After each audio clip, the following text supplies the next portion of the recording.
എന്നെ ഒട്ടും അറിയാത്തവർക്ക് വേണ്ടി പറയാം കേട്ടോ. ഞാൻ പ്രൊഫഷണലി ഒരു ആയുർവേദിക് ഡോക്ടറാണ്. കഴിഞ്ഞ 4 വർഷമായിട്ട് ക്ലിനിക്കലി ആൻഡ് നോൺ ക്ലിനിക്കലി ഞാൻ പല റോൾസും ഹാൻഡിൽ ചെയ്തിട്ടുണ്ട്. അതുകൊണ്ട് തന്നെ കല്യാണം കഴിഞ്ഞ് നെതർലൻഡ്സിലേക്ക് മൂവ് ചെയ്യുമ്പോഴും എനിക്ക് വലിയ പേടിയൊന്നുമില്ലായിരുന്നു. കാരണം നമുക്ക് ക്വാളിഫിക്കേഷൻ ഉണ്ട്, എക്സ്പീരിയൻസ് ഉണ്ട്, എന്തെങ്കിലും ഇത് സംബന്ധമായിട്ടുള്ളൊരു ജോബ് കിട്ടാൻ വലിയ ബുദ്ധിമുട്ടുണ്ടാവില്ല എന്നാണ് ഞാൻ വിചാരിച്ചത്. പക്ഷേ ഇവിടെ എത്തിയിട്ടാണ് കാര്യത്തിൻ്റെ കംപ്ലീറ്റ് ഒരു കിടപ്പുവശം എനിക്ക് മനസ്സിലായത്. ഇപ്പം തന്നെ എനിക്ക് തോന്നുന്നു ഒരു 10-20ഓളം റിജക്ഷൻസ് എനിക്ക് അടിച്ചു കിട്ടി കഴിഞ്ഞു. പ്രധാന കാരണം ഡച്ച് അറിയില്ല എന്നുള്ളത് തന്നെയാണ്. ഇവർക്ക് അവരുടെ ലാംഗ്വേജ് അത്രത്തോളം ഇമ്പോർട്ടൻ്റ് ആണ്. നമുക്കാണെങ്കിൽ ഇതിൻ്റെ ABCD പക്ഷേ അങ്ങനെ തോറ്റു കൊടുത്തിട്ടൊന്നുമില്ല. ഒരു സൈഡിൽ കൂടെ എൻ്റെ പരിശ്രമങ്ങൾ നടന്നു പോകുന്നുണ്ട്. അപ്പോൾ രാവിലെ ഒരു 6-6:30 ആകുമ്പോൾ നവീൻ ഓഫീസിലേക്ക് പോകും. പിന്നെ വൈകിട്ട് ഒരു 6-6:30 ആകുമ്പോഴേ തിരിച്ചെത്തുള്ളൂ. അത്രയും നേരം ഞാനിവിടെ തന്നെയാണ്. എന്ത് ചെയ്യുമെന്ന് ചോദിച്ചാൽ ഇതൊക്കെ തന്നെ. ഇടയ്ക്കിടയ്ക്ക് ഇങ്ങനെ ഫുഡ് കുക്ക് ചെയ്യുന്നു, അപ്പോൾ പാത്രങ്ങൾ എടുക്കുന്നു, പിന്നെ വീണ്ടും കഴുകി ഡിഷ് വാഷറിൽ കയറ്റുന്നു, പിന്നെ ഉണങ്ങി ഉള്ളിലേക്ക് വെക്കുന്നു, വീണ്ടും കുക്ക് ചെയ്യാൻ വേണ്ടി പാത്രങ്ങൾ എടുക്കുന്നു. ഇതൊരു ലൂപ്പ് പോലെ ഇങ്ങനെ ആവർത്തിച്ചുകൊണ്ടിരിക്കും.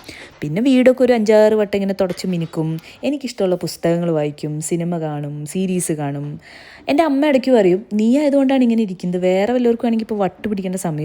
എനിക്കും തോന്നാറുണ്ട് അത് ശരിയാണ്. പണ്ട് തൊട്ട് തന്നെ ഞാൻ എൻ്റെ ഒരു കമ്പനി അത്രത്തോളം ആസ്വദിക്കുന്ന ഒരാളാണ്. എനിക്കങ്ങനെ പുറത്ത് പോകണമെന്നൊന്നുമില്ല. വീട്ടിൽ എന്നെ ഇരുത്തി ഒരു പുസ്തകം തന്നു അല്ലെങ്കിൽ ഒരു സിനിമ കാണിച്ച് തന്നാൽ ഞാൻ ഹാപ്പിയാണ്.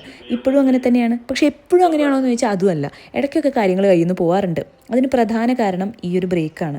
ഇതുവരെ കോളേജിന് ശേഷം ഒരു പ്രൊഫഷണലി ഇത്രയും വലിയ ഗ്യാപ്പൊന്നും ഞാൻ എടുത്തിട്ടില്ല.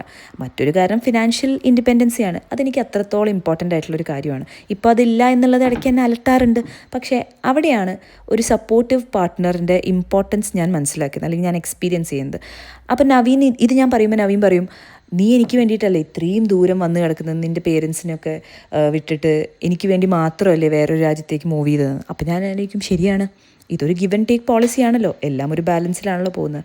കുഴപ്പമില്ലെന്നേ, എല്ലാം ശരിയാവും, നമുക്കും നല്ലൊരു ജോലി കിട്ടും എന്നുള്ള ശുഭാപ്തി വിശ്വാസത്തിലാണ് ഞാൻ ഓരോ ദിവസവും ഇങ്ങനെ മുന്നോട്ട് പോകുന്നത്. അപ്പോൾ ഇന്ന് ഇതുപോലെ വളരെ റാൻഡം ആൻഡ് നോർമൽ ആയിട്ടുള്ളൊരു ദിവസമാണ്. രാവിലെ എണീച്ച് എന്തുണ്ടാക്കണം എന്നിങ്ങനെ ആലോചിച്ച് നിന്നപ്പോൾ ബ്രെഡ് കണ്ടു, പീനട്ട് ബട്ടർ കണ്ടു.